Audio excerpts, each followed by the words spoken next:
Mhm.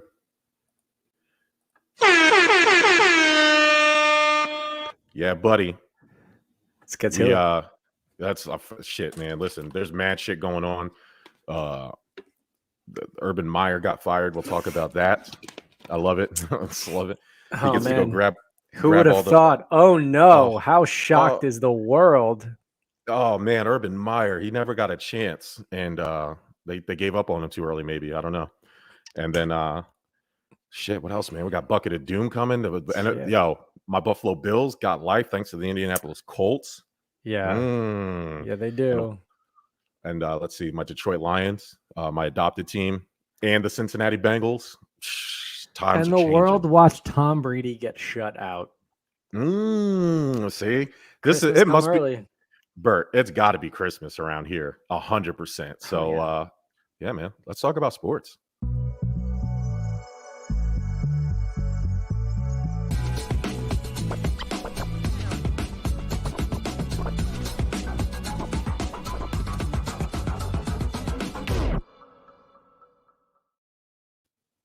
Sports. What's up, everybody? Welcome to Stuff About Sports, presented by the Give Us a Shot Network. I am the Facebook felon Germ, back with you in 2 weeks. That is the prettier Corey Burt. What's up, man? What's up, man? I'm excited. This is a fun show for us because, of course, we'll go through the usual of most impressive, biggest disappointment. NFL playoffs are shaping up. Fantasy football playoffs are here. Happy to report that everybody got what they wanted, and for the show league, myself and Ty facing off in the championship. And I got to tell you, a little bit nervous, but also excited because Ty took it all last year, and I want that belt this year so bad. Ty's been dominating in fantasy sports. He's ruthless. And it pisses me off because he's like doesn't do any prep. He doesn't he pays attention like the day before the draft. He's like, oh shit, I have to draft the team. Let me do some quick research. And I'm like, man, this guy, why is he so good at fantasy sport? I kept it close for a little bit in the quarterfinal, and then he just pulled away in the afternoon slot. And I knew it was over, which is fine. I'm in another league where I am the 8th seed, barely sneaking in to the playoffs by the hair of my balls. And I am proud to report, guys, that I emerged victorious and I beat the number 1 seed. So everything's all downhill for here. So who's probably sad to hear that. And that's the guys in the divide, because they constantly promote smooth my balls. So when they say that you hung on by the hair of your balls, they're probably sitting there wondering, why does this guy got hair in his balls? You know? Yeah, I know. Sorry. The Clippers are too good, man. It knit me up. They need a guard, like a plastic guard or something, because I am an EMT. Luckily, I'm an EMT and I could provide first aid, because the other day there was some definite happening in my bathroom, and Ashley walked in and saw all the blood, and it looked like a Law and Order crime scene. At that point, it's just like a head wound, even the smallest nick, and this can be bleeding forever. Yeah, I'm a bleeder. That's why I stopped using, when I shaved my head with a razor, I stopped using a straight razor, even though it gives me the best shave, especially when you go in the back, if you don't know what you're doing. That one slice, man, it looks like instant death. And, are we are we going to discuss the look that's going on right now? Yeah, man. Is there any particular reason that you look like Scott Hall? I'm just so listen. These are the Pit Viper glasses we got from the September 11th game between the Yankees and Mets that we all went to. I found them. I thought I misplaced them, and I was doing some house cleaning, and I had found them just randomly. And I've been wearing them all day, man. I ain't gonna lie. I've been wearing them. I wore them in the shower. I wore them to the gas station. I wore them through the quality time with my wife. She wasn't a fan. It's also because, if I don't know if you can tell on the camera, but I'm starting to grow this little handlebar firefighter mustache thing going. So it felt right. It felt I kept the toothpick in all day. It just felt right. So I was waiting for you to come on the show and just be like, "Hey, yo," and then I wish, and I should have. I do feel like a wrestling character. We'll see what happens next week. Maybe I'll keep it. Maybe give me an idea for next week. Maybe I'll see where this thing takes me. I will say, if you showed up to my house ready to put out a fire in that, I'd be like, just let it burn down. No. Matter of fact, if I showed up, and as soon as I stepped off the truck and they saw the pits, the fire would probably put itself out. And my wife would be pregnant too. Maybe everybody, the whole block. Yeah, the whole block instantly. 8 months, just done. Yeah. Oh man. All right, Bert. Week 15 NFL. Uh-huh. Usually we would say next week's the last week of NFL, but we're gonna get an extra bonus week. Either way, NFL season going by dumb fast. Yeah. Um, so week 15 came and went. It was I was happy we got some Tuesday night football, and then we get a Yeah. day off. Today we get a day off, and then we're back into week 16. Yeah. I like that football's been stretched out. I don't know if that's going to be a sustainable thing, but it's the one good thing COVID gave us was football Yeah. almost every day last week.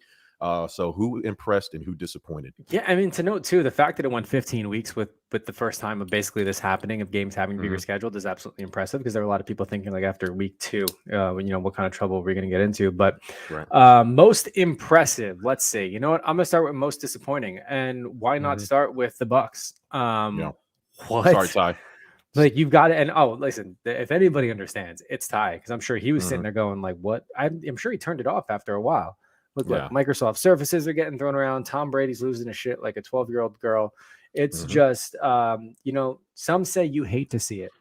And some say I've given Tom Brady too much props on the show as it is for being a Giant fan that I am. Or just normal American that grew up outside of New England. But yeah, look, you need, I think this is very humbling for Tom, and knowing that at 42, 44 years of age, whatever it is, he's not going to be able to do it all. And, look, 214 with 1 interception, no touchdowns. I mean, look, to not even get anything across the plane and in the end zone. And the Saints, the best way I can describe them is an up and down team throughout the entire season, and their 500 record shows it. But this is like the upset of upsets too. Sure. It's definitely wild. Disappointed. I think I'm going to go with the Baltimore Ravens. Really? And this is why. They blew 2 games because John Harbaugh's awful coaching. I don't know. And it's not just him. It's just he's done it twice in the last 3 weeks, and it possibly could have cost him a game. What if this is like an ESPN thing. What if I told you a Baltimore Raven quarterback throws for 2 touchdowns and runs for 2 touchdowns, and it wasn't Lamar Jackson? This Tyrone Huntley, whatever his name is, I mean, he's been playing his ass off, but I am disappointed because they took the NFC favorites, Aaron Rodgers, the best quarterback we've ever seen, and should have beat them. Take the points. Like, you going for it on the goal line is something you do early in the fourth if you're down by 10 and you got to make up and you have time to kind of cover up that mistake. But when the game is on the line, you go for overtime. I don't know why coaches continue to do this. This is where analytics, and I'm a big analytics guy, but this is where the analytics mess with football. And it sucks because this happened twice to them, and you had a chance, and it's a disappointment because it's a tight race at the AFC North. My Cincinnati Bengals, the ones I predicted to win, now have sole possession. Now they can get it back. I believe they play the Bengals before either this week or next week before the season's over. And I was tempted to actually put the Browns here because if the Browns would have won, then they would have been number 1 in the AFC North. But now they're all the way down like the 11th place. They'll probably miss the playoffs. But again, I can't say I'm disappointed because they were missing literally half their team, including Baker Mayfield and a lot of their starters. So it's not really a disappointment, even though they probably could have won that game too. But I can't really, like, they should have never have been in that game. The Ravens, however, are supposed to be the AFC North favorites, and I was kind of disappointed. It's only because of Jim Harbaugh's bad coaching in that final critical moment. Yeah, I'll agree with that too. I mean, you can't make those mistakes, especially when you're in this tight of a race as well, for that division in its entirety. I mean, look, we can go most impressive and one of the biggest disappointments too with this Arizona-Detroit game. Like, what happened to the Arizona Cardinals? And look, good for Detroit. I mean, honestly, they absolutely work hard. But if you look at this score without watching the game, you're sitting there going, what the fuck happened? Like, Kyler, what's going on? And then on top of that, like, the Lions putting up 30 points. Like, I don't know, something has to be said for this too. And Jared Goff had a great outing, 216, 3 touchdowns. But I mean, Jesus, even on the ground with Craig Reynolds. I mean, huge game.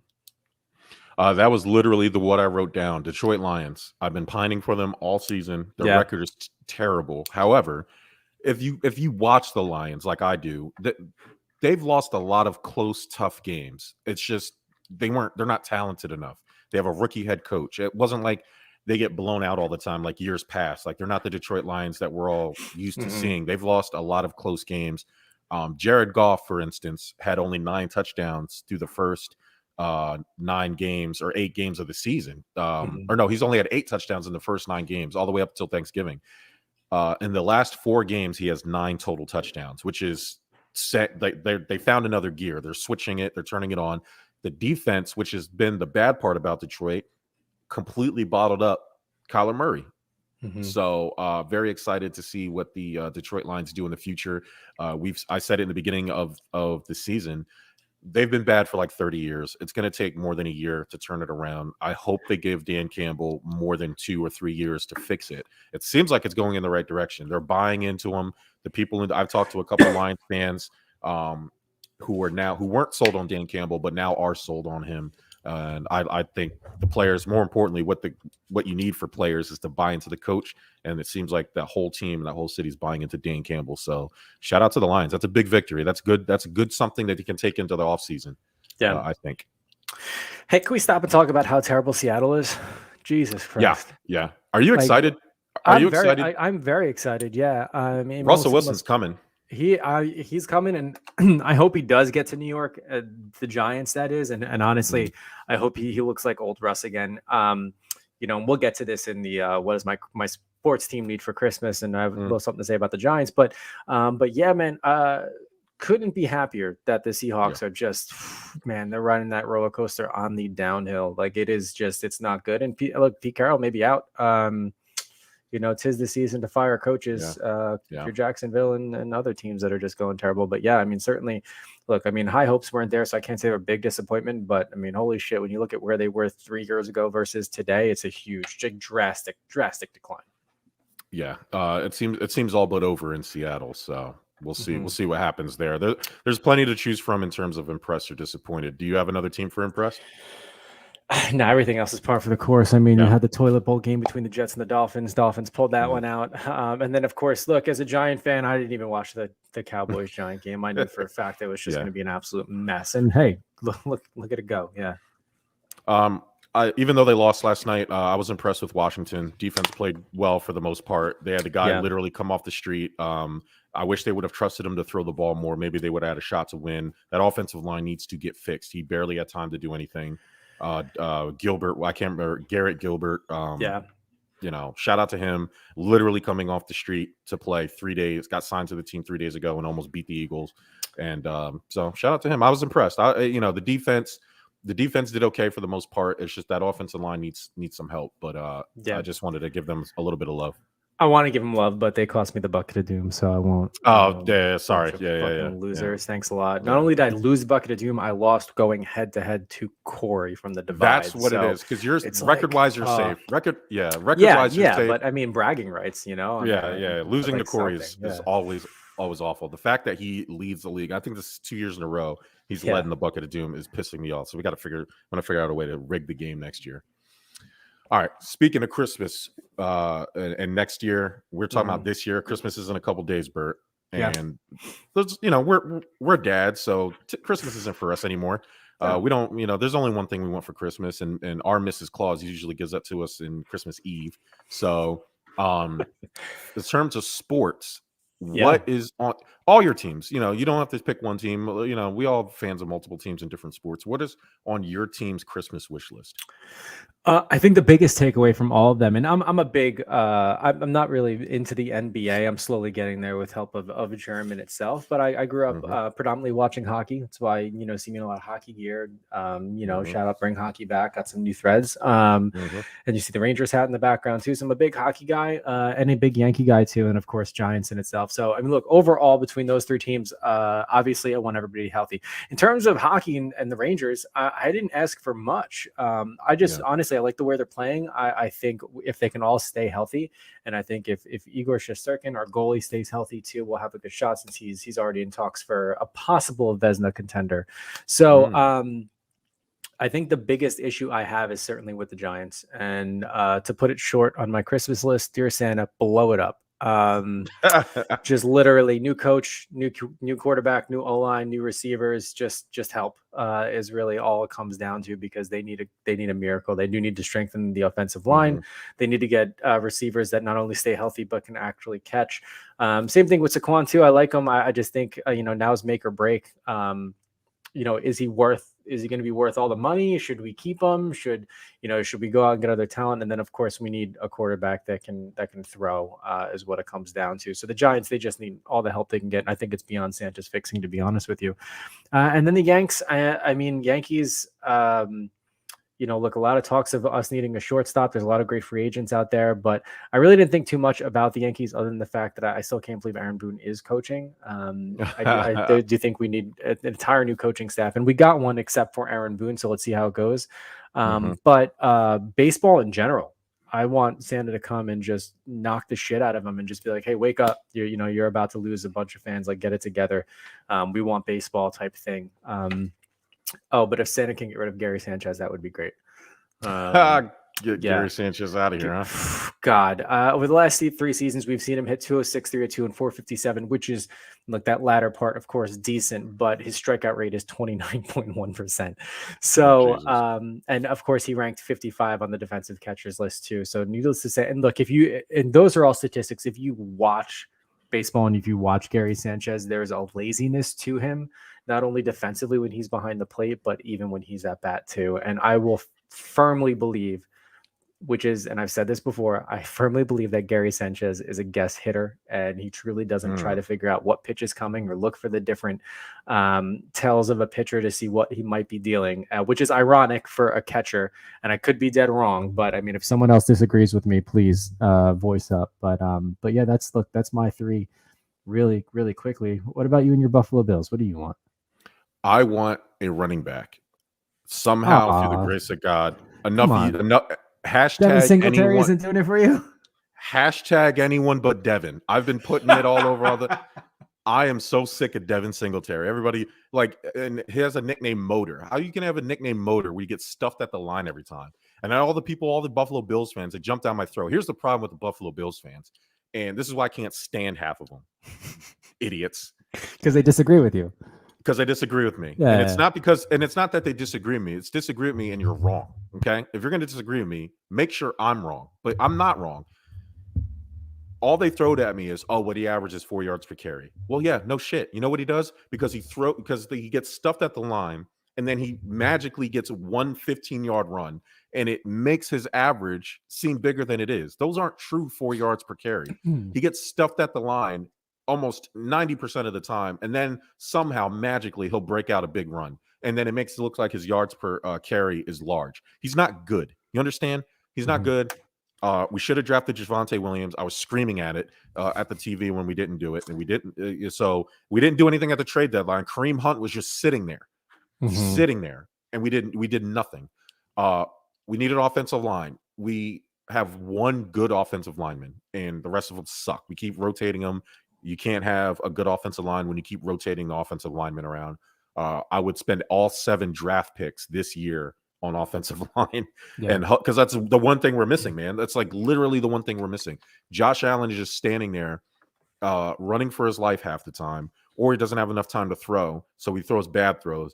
And he needs to start running the ball again because he doesn't want to be. He already said it. He doesn't want to be defined as a runner, so he'll wait too long instead of just taking what the defense is giving him, or more appropriately, what the offensive line isn't giving him, which is protection. And he's just standing there waiting for somebody to get open, and then he gets forced into a bad run. And, that's where a lot of the problems happen. Just start using your legs. Those receivers will get open once the defense has to respect your running a little bit more. I'm not a fan of the design run. Just run when you can. For the Sixers, easy. Trade Ben Simmons. I am so sick of that. Every time I wake up and this dude is on the team, I air punch something or I throw my pillow. I mean, the fact that he's still on this roster and nobody is calling out Daryl Morey is unreal. And so if nobody's going to do it, I'm going to do it. I'll call out Daryl Morey. You fat donut eating bastard. Trade Ben Simmons. Okay. Enough.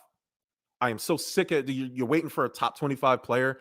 How about just get somebody in this team? Because what you're doing is somebody is on this roster that doesn't belong on this roster instead of just getting people in here that can help us. You're waiting for a miracle. You're waiting for the perfect pitch, and it's never going to come. And you're waiting. And all the reports I'm hearing is that you're trying to get James Harden. Nobody wants fat ass ball hog James Harden here. Stop it, Daryl Morey. All right, we didn't even need you to even come to the Sixers. I have no idea why he's here. We were winning 50 games without you, pal. All right, you didn't do shit in Houston with James Harden. What makes you think you're going to do some shit here?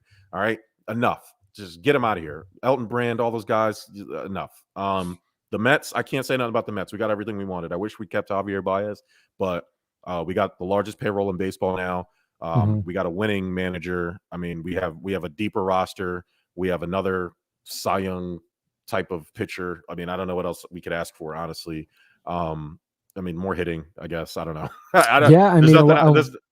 We're getting brand new LED. Yeah, we're getting brand new LEDs all around the stadium. Like brand new scoreboard too. Like there's not I can ask out for there, dude. I get it. I mean, that's why like when I was thinking about the Rangers, I was like, I don't want to get greedy with it. Like they're playing good. We have the pieces. Like, how about everybody just stay healthy and play well, right?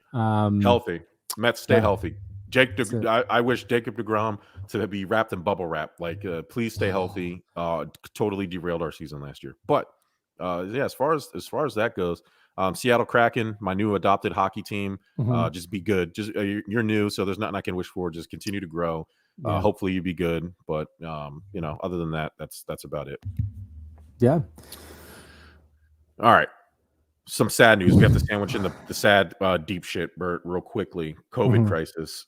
Hockey on pause. Unbelievable. Can't believe they did it. Now it's so bad. Now it kind of got blown out of proportion. So yes, did they pause? But they paused 2 days earlier than when their holiday break was supposed to be. So they were supposed to have game. They did have some games last night, and they were supposed to have games tonight. And then I believe tomorrow is when they were supposed to go on their holiday break, where literally it was going to be the 23rd, 24th, 25th, of course, and then the 26th was going to resume practices. 27th resume games. That was their normal holiday break setup. Monday, the NHL announced that the NHL and the NHLPA had announced that, they're going to postpone any games that happen Tuesday through, I think, tonight. Some teams are just like, no, we're just going to play. It's already in there. We can't reschedule. So they played last night. But so, I mean, yes, was it paused temporarily? They just went into break a little bit earlier. They still plan on picking back up on the 26th and then starting games again on the 27th. Yeah, but they're still the first major sports league to pause because of COVID. So of course, and here's the kicker: they have a 98 to 99% vaccination rate among players. Before the season started, so on October 13th or 14th, Gary Bettman, the commissioner, had announced all but 4 players that were on professional rosters had been vaccinated, and that includes coaching staff, players, as well as officials. All but 4 people in the NHL. So that is unbelievable. And if that's not a true testament of what we're going to have to start doing, not only in professional sports, but also elsewhere, we're just going to have to live with it. And honestly, I mean, look, anybody who's been listening has heard us say, go and get vaccinated, do the right thing so we can all resume a normal life. Well, the normal life now is get vaccinated if you want, get boosted if you want. And you've heard German, I say, if you don't want to do it, that's fine. Don't do it. You'll be excluded from other things that require you to do it. But I mean, we don't take it personal. But what it means is vaccination means you're not going to get as sick. Boosters means you're not going to get as sick, but you can still obviously get it.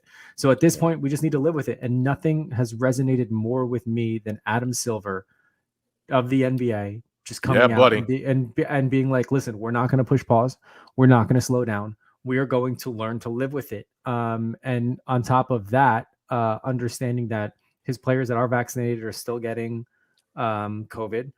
They're looking into only testing players that are, the NFL was looking into only testing players now that are showing symptoms. They've kind of given up on testing everybody, because if you're asymptomatic, you could just fine.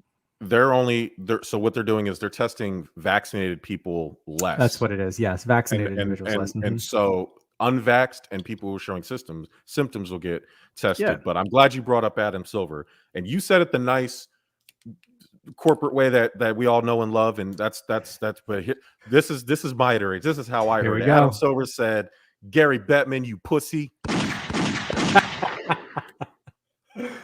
you shutting down your whole league because of COVID. We don't give a fuck about COVID. We ain't testing a motherfucking thing. And if you don't like it, then get the hell out of here and go to Europe.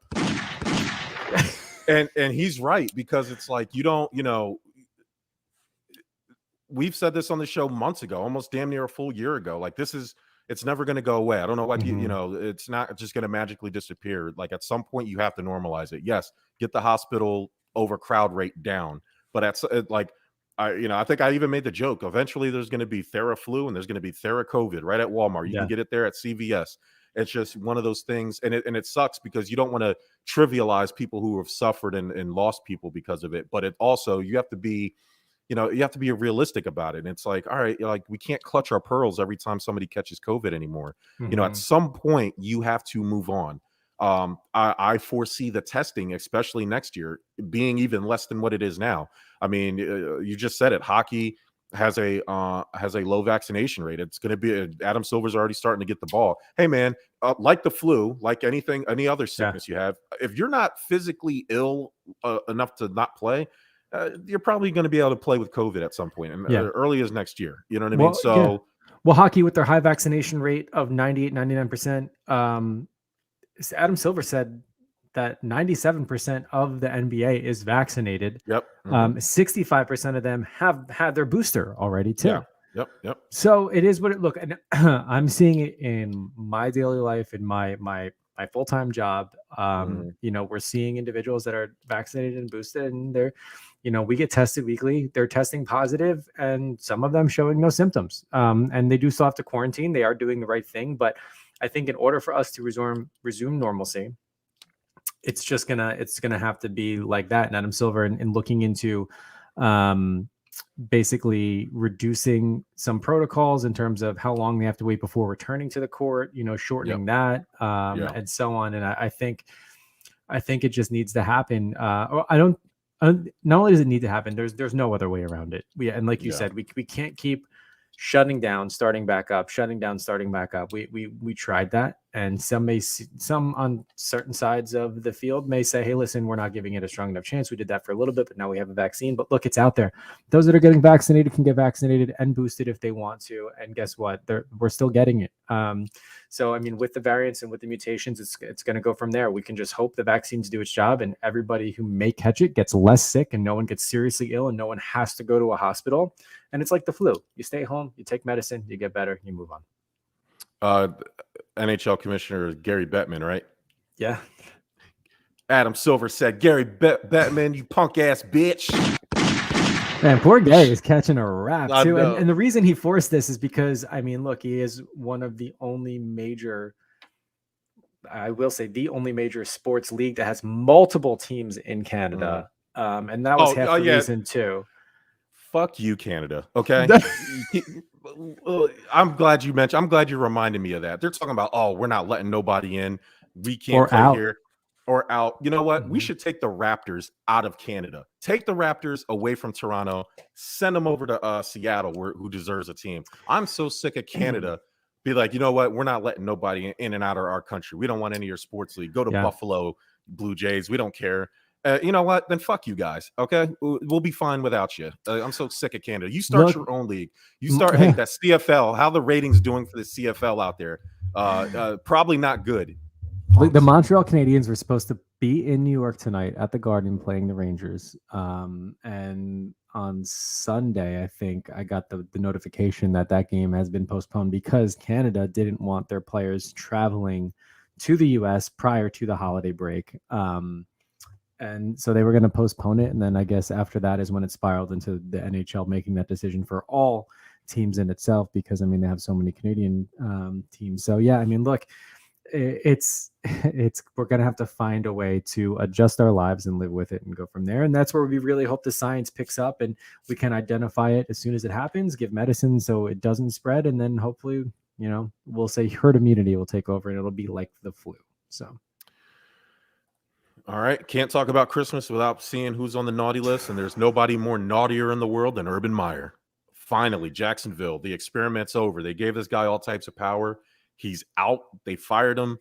He's out here kicking kickers. And the only thing I could think of as I'm reading all of the stories about Urban Meyer was, my God, I can't imagine how he was treating those college kids. Probably like shit, if Yeah. I had to guess. And look, I don't trust any successful college coach without a few skeletons in their closet. I mean, shit, at this point, I don't trust any professional coaches without skeletons in their closet because, I mean, God knows that they're just a matter of 2 or 3 years removed from that job for one player to come out and say, oh, yeah, you know, coach used to do this or coach used to do that. And, you know, look, this whole what happens in the locker room stays in the locker room type of thing don't fly. And I got to be honest with you, Urban Meyer, I mean, if you got away with it at the college level, I don't know how naive you thought you were to be getting away with it at the professional level because these athletes arguably fucking making more than you are. So, for sure. And they're grown ass men that aren't going to put up with your shit, especially when you have a childish baby fucking, you know it all college coach coming into the NFL expecting to do his thing. And if his thing was to lose miserably and lose a locker room and make an organization look like trash, then guess what? You did it. Because not only were you hiring coaches that were not qualified for the job, you also hired coaches with controversial pasts who came in and got fired just as quick as they got hired by your sorry ass. And then for you, after a devastating loss on the road when you should be getting to work and studying film and preparing for your next week, you were caught in your own bar rubbing up against a girl who arguably is younger than probably your own children. In broad daylight when everybody has phones and shit like that, making an organization look bad and arguably your family look bad too, but it's on a personal level. I'll let you deal with that.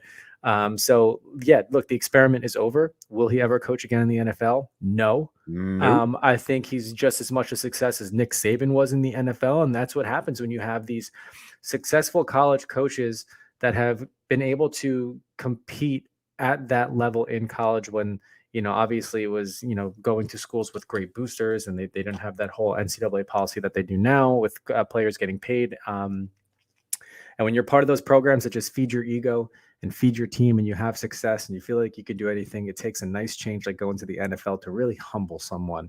So I hope he does get humbled. I hope more shit comes out about him because God knows he's a terrible person and he's on the naughty list. I knew it was going to go downhill when Urban Meyer hired Chris Doyle, the strength and conditioning coach.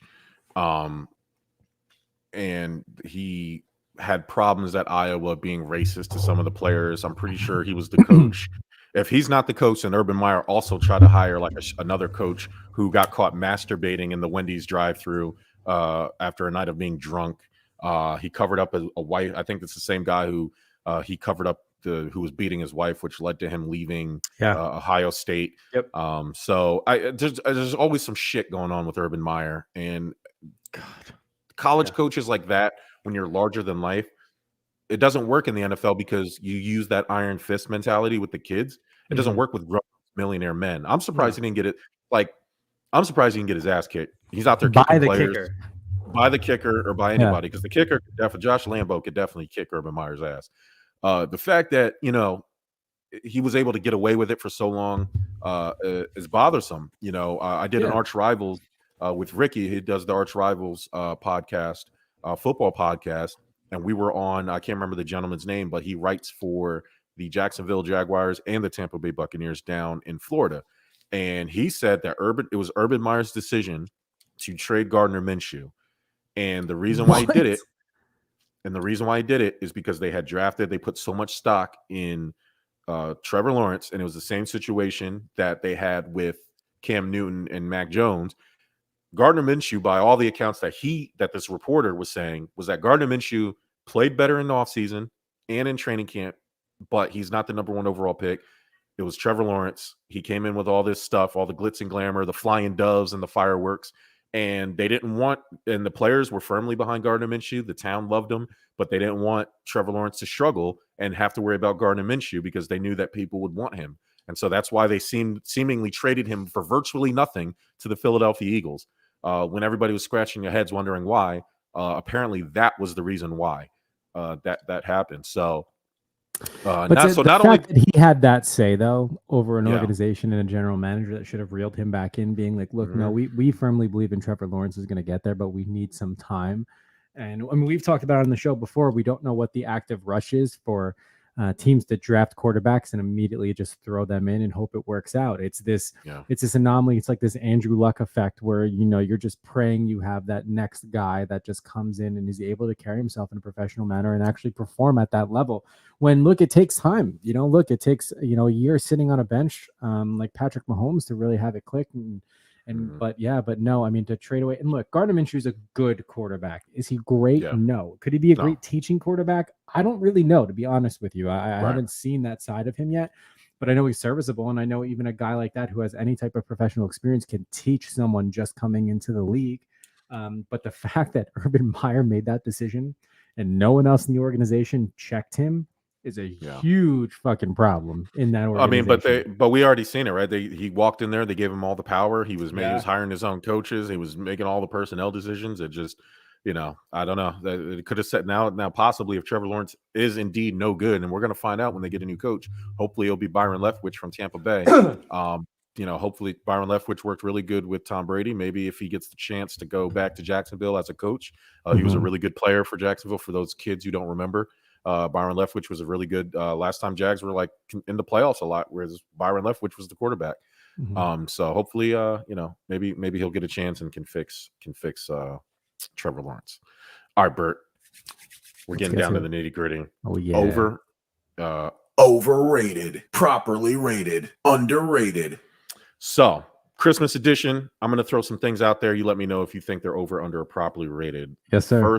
First up, eggnog. Oh, overrated. Overrated.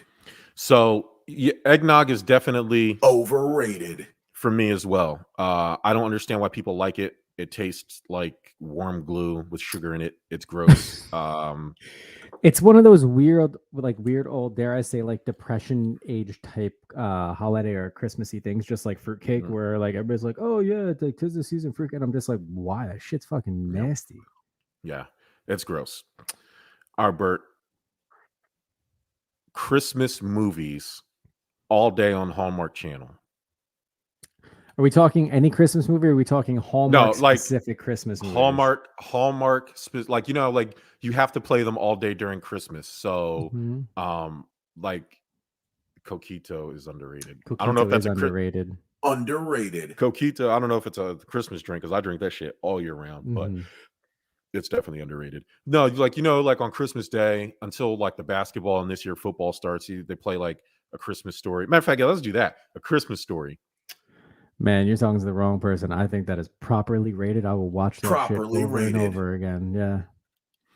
Bert, I have a confession. Yeah. Hey. I've never seen that type of confession. You've never seen it? Not all the way through. I've never seen it all the way through. I've seen so I guess in totality, I've seen the movie. Yeah. It's boring to me. It's boring. I can't get jiggy with it, man. I can't. I for some reason, like I see the charm. To me, it's like a cult classic. You know what I mean? Like to me, I just don't get it. Maybe I didn't watch it at the right time in my life where it means anything to me. It's just boring. I'm like, what is this guy doing with this little fucking airsoft rifle? Like, what the hell's going on here? It's just, I don't know. I respect people. Yeah, it is an awful movie. Thank you. I couldn't get it. I didn't understand it, but more power to the people who like it. But yeah, to me, it's overrated. Yeah, no, I like it. And you might have like not. And look, that's because I grew up basically watching it, even though it came out after I was born. But yeah, no, it's cool. Yeah, another Christmas movie for you. I just watched it last night. Home Alone. Just the first one. We're not talking about the rest of them. Just the first one. Oh God, yeah, I still love that one. It's properly rated. Dare I say underrated at this point? Because I don't think that the generation that should be enjoying that movie now won't enjoy it for what it is. Yeah, I think, and I'm only speaking for our generation. I don't care what these stupid little kids, and I know technically we're millennials, but I don't consider us millennials. Ain't no shame in being an older millennial. I take pride in that. Better than a zillennial. You know what? Yeah, younger millennials, I don't get you. You guys are idiots. But our millennials, Gen Z. Gen Z. What's going to happen after Gen Z? We're running out of letters. Properly rated. So Home Alone is definitely properly rated. It is a classic. Like it has to be played. We've already determined that Batman Returns has entered the Christmas movie chat. Yep. Batman Returns is definitely if by the criteria that Die Hard's a Christmas movie, and I think we both agree Die Hard is indeed a Christmas movie, 100%. then Batman Returns is an even more Christmas movie. Yeah, I mean, look, both happen around Christmas time. Die Hard, I mean, they break up a Christmas party. And Batman, I mean, it starts out with a Christmas celebration in Gotham, and he comes through and he starts, punching clowns or whatever. But yeah, and I saw the other day someone mentioned Edward Scissorhands being a Christmas movie, and I was like, I don't really know about that, even though I guess it does come around Christmas time, if you will. It takes place, but yeah, I don't. Bert. Yeah. I have another confession. Have you never seen Edward Scissorhands? I've never seen Edward Scissorhands. That's fine. I got to be honest. I watched it again. It doesn't necessarily, at least for me, it doesn't do it for me. It doesn't hold up. It doesn't hold up. Okay. Young Johnny Depp, Winona Ryder. I'm like, I could do without it. I feel like I've had it in the house. I know my cousins going over to their house, they had it on VHS. I remember seeing it like in passing. I've never like sat down and watched it. It was weird. It was weird back then. It's weird now. I'm not in. They have that weird chick that's always in the movies. That's just weird all the time. Yeah, I think it's a Tim Burton thing, right? I mean, it is Tim Burton. Yeah, I get that's how he is, and people say, well, but Batman's Batman. I know Tim Burton did Batman, the originals, but but Batman's still based off of a comic. I mean, Tim Burton just did his kind of dark rendition of it, but it's still Batman. I mean, it's right. So all right, Bert. Candy canes. Man, my view on candy canes is really roller coastered over the years, but I'm back into them. I think they're underrated. I don't think if we're talking about original mint candy canes, I think they're underrated. Yeah. Eddie Scissorhands #1 X's movie in Cali. Probably. Those guys are weird out there. Yeah. Candy canes are underrated. Yeah. The traditional, it's not, because you know what it is? You can use it in the peppermint mocha milkshake. You can have it by itself. You can put it on cookies. You can do a bunch of stuff with it. I think it's just an underrated, typically it's like you walk by the Christmas tree, especially like a day or two after Christmas, you haven't taken your tree down, you pluck a little candy cane. It's nice little walking around snack just to have something, that doesn't feel like you're cheating your diet or anything, because it's just a candy cane. Forget gum. You just put a candy cane in your pocket, take a little chunks of it, just put it in there. Or you stop at a little office, little doctor's office, or you stop somewhere that has like a bowl of like little mini candy canes. You pop one in your mouth for a little breath mint. Take one, you make a little like a sharp point. You can just fucking stab like a little shank. Like little shank. The candy corn of Christmas. Shots fired by the divide. Jeez, man. That's not even close to being true. No. I believe candy cane ranks a lot higher on the holiday candy power rankings list. It might be top 3, and candy corn's definitely in the bottom 3. So I don't know if I'm rolling with that one, Michael. Michael, and we were talking about the COVID and the people like that. Michael and those people are definitely part of liberal media. So all right, Bert. Yeah. Last thing, wearing pajamas as a family, matching pajamas on Christmas morning. Overrated. I don't need overrated. That shit. No, I have my own pajamas. I don't need to match my kids in my own house. We're not we're not going anywhere for a picture, for a like on social media. No, you can save your Target pajamas. No offense to Target, anybody that works there out there, but no, I don't need that in my life. Bert. Yes, sir. I have a confession. You have matching pajamas, don't you? I love wearing matching pajamas with my family. Let me tell you, I'm not liking your social media post this year, bro. I'm not. Listen, I'm gonna hold out. not only did we get matching pajamas, we decorated our tree in the same color pattern as our pajamas. So when we take that holiday photo, is it the black and white one? The black and white. Just wait, buddy. When you have a nice little motif going, there's nothing better. Our holiday pictures, we didn't take like real holiday pictures, like go to the photographer, whatever, 1 hour photo, whatever the fuck it is. And we're just gonna take a little iPhone photography class here. And but it's gonna be popping, man. I'm telling you, man. The Ashley went all out this year, so I can't. I was really literally proud just of about her. to say I'm going to text your wife and tell her what a great job she did. She and did an I'm awesome proud job. of you for falling in line like the good little soldier you are, man. Listen, acquiescence is the key to all marriage. Bert, let me tell you something. I just want to shout out my wife for moving up the Shot Boy wife power ranking. So thank you. Yeah. All right, Sportsbet Steve's Trifecta. He had a bad week last week, but I think I didn't know. Did I upload it? Hold on. Give me a second. I think I messed it up. Yeah, because he gave me his picks. Of course, he gave me his picks late. And let me see if I have it here. I'm pretty sure I made a thing. Yep, I did. Here it is. I just never put it in the queue here. Let me just pull it up. Oh, didn't put it in the queue, did you? No. Next time he needs to be on time. Okay, so last week I think he had a bad week. I think he went 1-2, but this week he is taking the Giants. Let me see. He gave me the games. And you took the Giants last week? No, this is this week. He's taking the Giants plus 10.5, getting 10.5 at the Eagles. I don't know about that one, but we'll see. He's taking the Jets minus 1.5.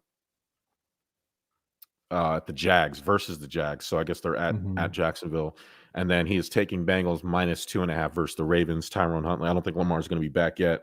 But I'm high on the Bengals, and I hope that they win the division because I predicted that they win the division in the beginning of the year.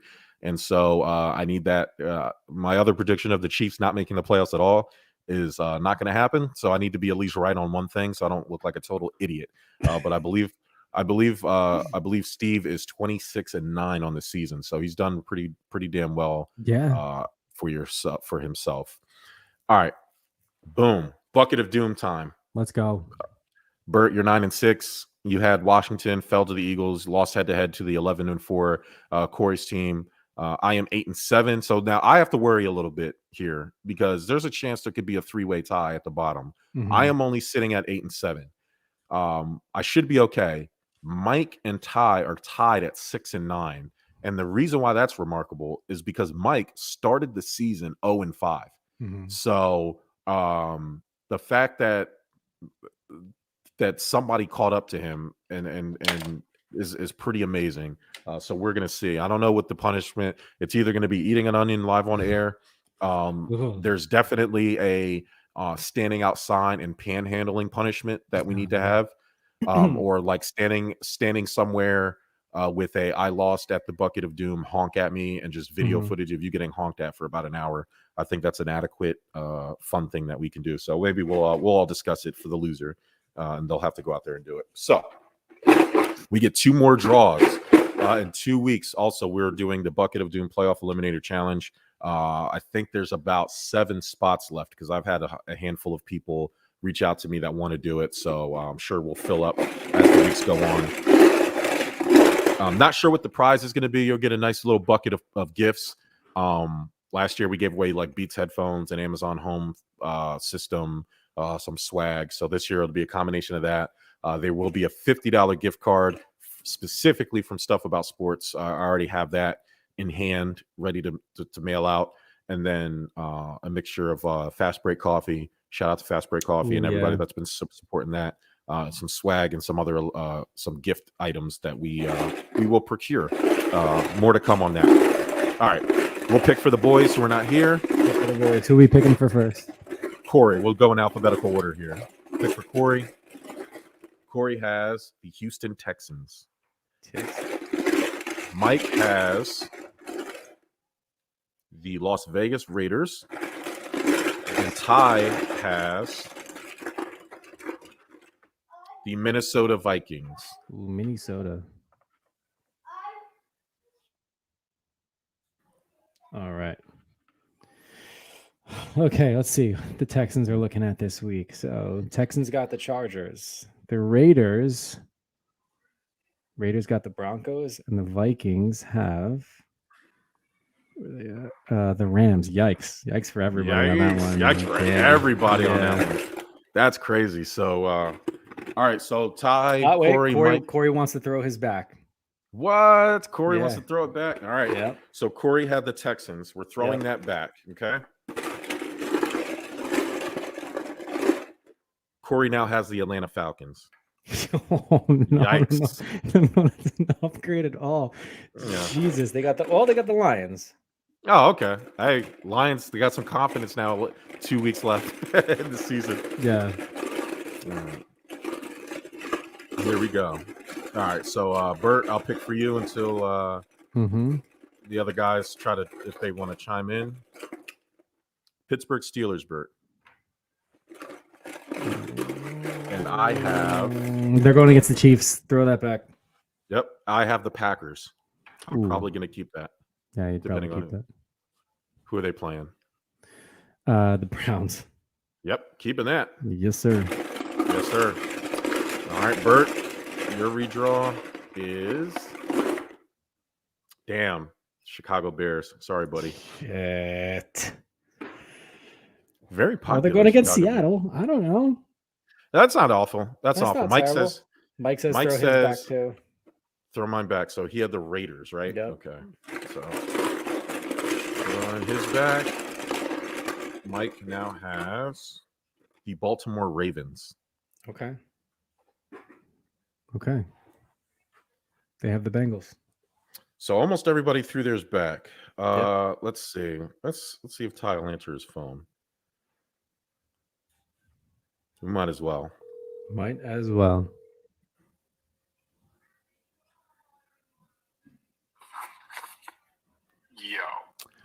Hello, Tyshan Edwards. This is Jamal and Bert from the Stuff About Sports podcast. How are you doing today, sir? Hey, I'm blessed this evening. How about you guys? We're doing great. We're doing Okay, great. yeah. We're just sitting here pulling helmets from the bucket of doom here. Hey, I seen it. I think I got the Vikings, and they're playing the Rams. I pulled up the matchup. I do not like that matchup. Throw that shit right the fuck back. All right, I'm gonna put down my phone. I'm gonna put down my phone, and I will. You'll hear the rustling in the bucket of doom. And hold on for a second, sir, as I rummage in here. Give you a good little rummage.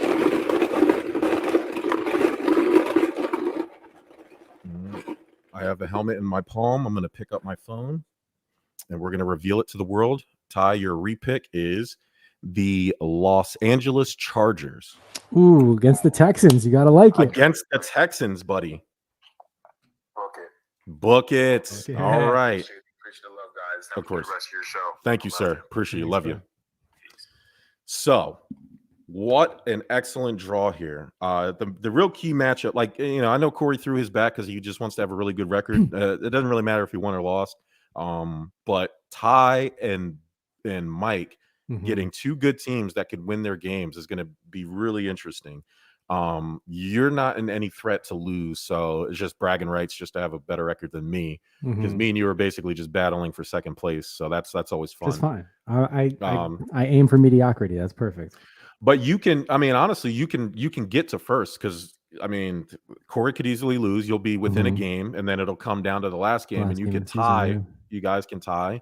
Actually, no, Corey would probably win because he just won that head-to-head. But whatever. Yeah, we're not going to do head-to-heads. We'll just do overall records. Just because we don't want Corey to be the sole winner. And so it's 100% true. It's 100% true. So Corey has the Atlanta Falcons, Mike with the Baltimore Ravens, Ty with the Chargers. Bert, unfortunately, you and I have the NFC North. You have the Bears, and I have the Packers. So that is the third to last bucket of doom drawing for the regular season. So yeah, we'll see how that bad boy goes, man. All right. Who do you want to give your game ball to? Man, nothing made me happier as a father with a son than watching the father-son duo of Tiger and Charlie Woods this past weekend. Yes, sir. Fucking shit up. And I got to tell you, I love golfing. Terrible golfer. But nothing also made me more envious than watching Charlie's perfect golf swing going, Jesus Christ, this gets unbelievable. And he was just driving that ball too. So my game ball, goes to all participants of that tournament. But no, let's be honest. I'm going with the GOAT. I'm going with Tiger and Charlie just for getting at it and doing their thing. And there was a clip put together of all similar mannerisms from Tiger and Charlie. And you could just, this kid's going to be great. He's going to be absolutely outstanding. I caught a little bit of that on the TV. That's an awesome feeling as a professional, somebody especially of Tiger Woods ilk to have that with his kid. My game ball is going to go to the Steelers rookie punter Presley Harvin III. His dad probably isn't going to be with us too much longer. He's battling a very terminal illness. He's battling a terminal illness. He's very weak, fragile, can't travel a lot. He's never seen his son. Hasn't seen his son play in the NFL yet. He's been in the hospital since week 1. Again, he's a rookie. The Steelers and Mike Tomlin went out, flew his dad out personally to the Steelers' last home game to make sure that he got to see his son play, which is an amazing thing for that organization. So my game ball is definitely going to Mike Tomlin and the Pittsburgh Steelers. Bert, let's update the. Well, we already updated the fantasy league earlier in the beginning of the show, right? Didn't you do that for the show league? We didn't do the bragging rights league. Oh, bragging rights. All right, let me do the bragging rights real quick. I know I didn't get into this shit because I was out of time to pay attention to that. Let me look. Yeah. We'll rig it. I should have checked because I wanted to make sure the divide lost too. I mean, if I'm going to suffer, they should suffer too, right? 100%. That's a big fact right there. Yeah. Let's see. They're not in it. Winners bracket. They lost to JT and the Don. So we have the Girly Boys and Team No Romo, which is I believe Jermaine and Kenny Tuttle. I believe. I can't remember who Girly Boys is. Who's Girly Boys? McGear. Oh, that's Mike McGurr. That's Mike McGurr. Yeah, my guy. Okay.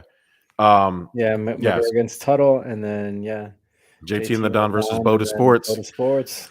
Oh, my guys. So I'm actually pulling for JT and the Don. I like those guys a lot. So they are the 3 seed going against a 2 seed, and then McGurr and Tuttle 1 seed. Tuttle with the 1 seed going up at each other. Damn. And then in the winners consolation, Big Mac Attack, Big Jermaine versus the Divide. Yeah, so, the Divide didn't just lose to JT and the Don; they got smacked around.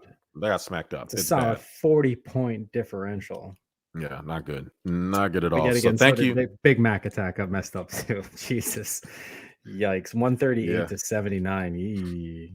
Yeah, but we talked about that at the beginning of the the season, not the season, but the playoffs. Like, this is the time people are gonna start resting, injuries pile up. Like, you can get a bad break. You could dominate all year, catch a bad break, injuries. Things of that nature. So shout out to everybody who did bragging rights, man. That was an awesome turnout. I appreciate you guys. We actually had to add teams. We probably gonna have to go to less teams next year. So it'll be a little competitive to see who kind of gets a spot there. But shout out to all of you guys who picked it up and joined us. It was something cool that we wanted to do with all the sports podcasts that we kind of mess with on social media, and you guys responded really well to it. So appreciate you guys for doing that.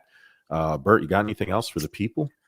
Guys, enjoy. For those that celebrate Christmas, Merry Christmas. We won't be doing a show next week. So from our Give Us a Shot Network family and Stuff About Sports to you, have a very happy and safe New Year. Thank you again for a phenomenal year of listening, commenting, liking, participating in our fun little charades here between the Bucket of Doom playoffs last year to about to do the Bucket of Doom again, the March Madness stuff, the endless amount of support you guys give us. We can't thank you enough. Again, for those that know our story, this was just a fun thing to do with friends during the pandemic that turned into just a weekly hobby of ours. And honestly, we can't thank you enough. So again, for another great year from us, it's Stuff About Sports and the Give Us a Shot Network. And I'm sure on behalf of the Divide too, but I'll let them do their own shout out when they do the show this week. But from the bottom of our hearts, thank you. Happy New Year. We'll see you all in 2022. Fuck you, Daryl Morey.